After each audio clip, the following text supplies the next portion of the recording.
We all need to know.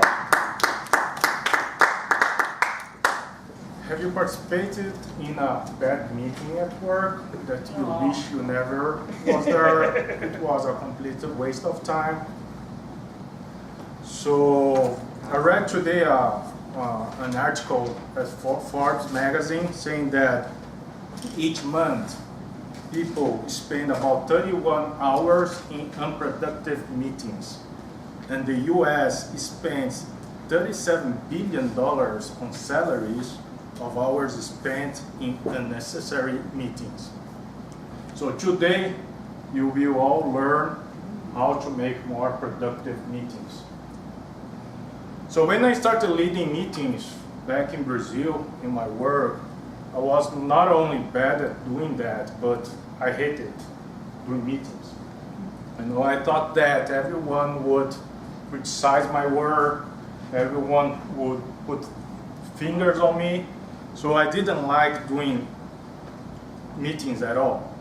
So to make it worse, I did not prepare myself, I did not organize myself, I did not send an agenda before the meeting, and things start to get worse when in my job back in Brazil, I started to be allocated to report my work to the US team. So my English at that time was very poor. I still have a strong accent, but at that time it was 10 times worse. So nobody could understand my English. And also to make it worse, the technology that existed at that time was not so advanced as the technology of today, that we have video conference, that people appear to be close and friendly to you.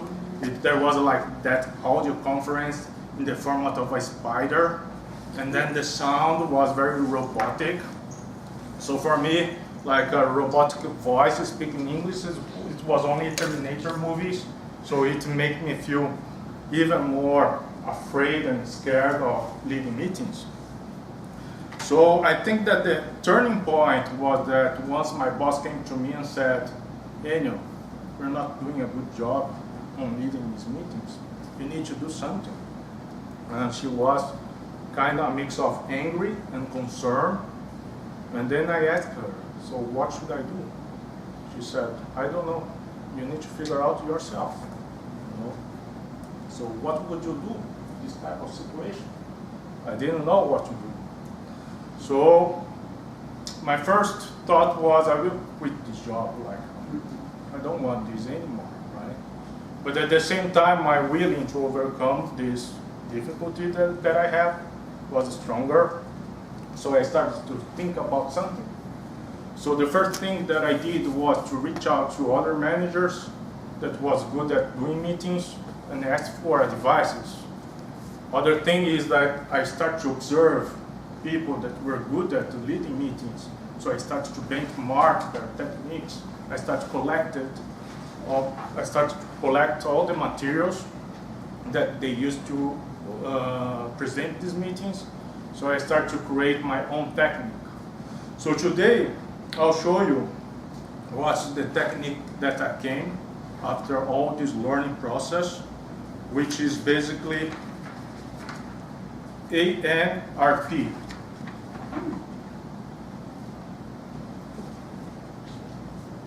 So if you follow this structure, it's a good structure for you to follow and present during your meetings and presentation. And the most important is to send an agenda with this information beforehand to the people that will attend your meetings. So for me it was very good because my English was poor. I had a strong accent. So I sent this agenda with the contents in there.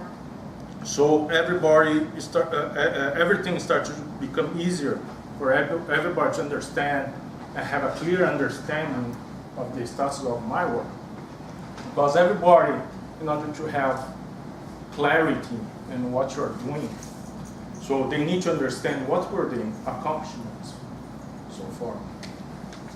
And after that, what are the next steps? Okay, you accomplished a lot of things during your work, but what is missing? So this is the end, next steps. So third of all, what are the roadblocks, what are the problems that your team are facing in order to achieve the goal or final result of your project. And finally, what are the preliminary conclusions? So I think that the key message is that ANRP. So everybody likes the structure to provide clarity. Everybody wants to know your problems, your roadblocks, because everybody as a human being is willing to help with your problems and it helps to engage people with the meeting. And finally, the preliminary conclusions. People want to know what's going to be the next meetings because they are going to get curious to understand the other conclusions and what's going to be the final conclusion of your work. So this is a technique that worked very well for me. So I really encourage you to try to use this best practice. Thank you. Thank you very much.